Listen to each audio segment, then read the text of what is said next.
In this world, masks, helms, and other face ornaments possess a strange type of power. What kind of power? For starters, the most common will just make you more of a monster than a human in terms of raw strength. Some also give you the ability to enhance basic human senses, even ascending the wielder's pain threshold.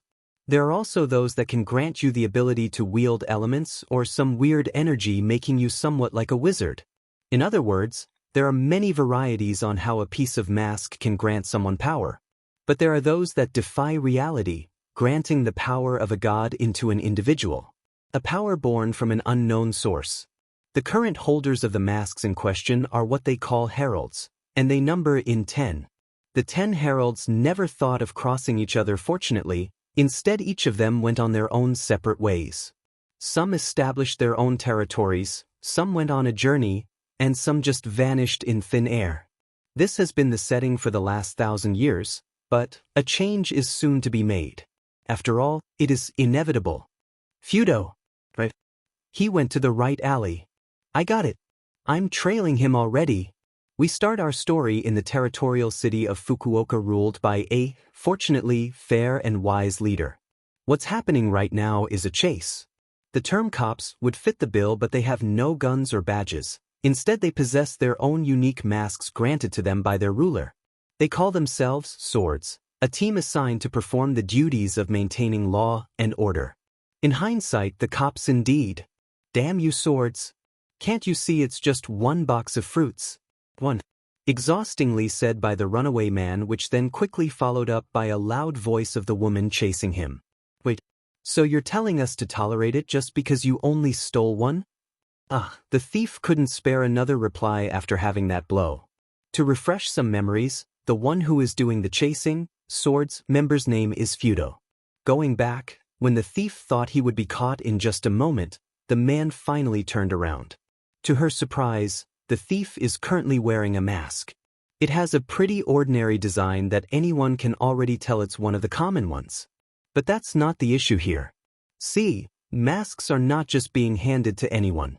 Especially since they're not at war or anything, so providing citizens or ordinary folks with a mask is out of the question. So seeing the thief in possession of this is quite not what she was expecting. Hold on, why is someone like you in possession of a mask? The thief paused for a moment after hearing Feudo's inquiry, after a brief while he would be seen shaking as if he's gritting his teeth. Someone like me, you said? Feudo was alarmed by the tone of the thief. She hastily replied, wait, no. It's not what you think it is. There are just a hierarchy that is needed to be followed. Screw you.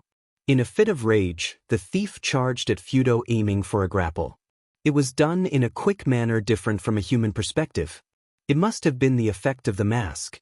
Unfortunately for him, swords members are well trained, even with their masks off.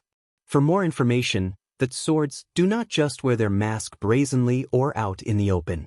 In order to maintain good public relations, they only wear it on more major tasks but not on a usual patrol. They always have their mask sheathed on their waist or hidden somewhere they could quickly access. As a result of the aforementioned attack, before the thief makes contact, Feudo quickly gets a grip of her situation and manages to leap away, forming quite a distance from her and the thief. Belittling those who are below you, all of you are just enjoying your power while us ordinary citizens are under your palms. We would like to experience it too, wielding such power. That way of thinking, it's surely an influence from someone. A voice from behind the thief can be heard.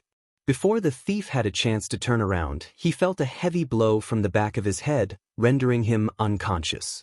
The man in question is none other than Feudo's partner for today, Yato, who caught up after a while. Yato confiscated the mask which was in the possession of the apprehended thief. What do you mean by that? Feudo inquired. Before Yato makes his reply, the two would meet eyes and trail their gaze upon an old open shed near them. There, they would notice a person lying down on the floor, seemingly unconscious. The two of them approached the unconscious man with caution until they noticed something and halted. It's one surprise after the other, Feudo tiredly commented. Yeah. Yato added with a nod. The person in question is not just wearing a mask, But it also has a crack forming at the center, which means the mask is supposedly fake. It is said that all the masks, even the most common ones, are difficult or almost impossible to destroy.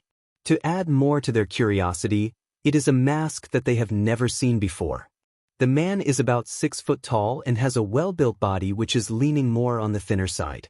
He has a pale complexion, which matches his porcelain white hair. About his appearance, unfortunately, no one can tell what's behind the mask since it's covering the whole face.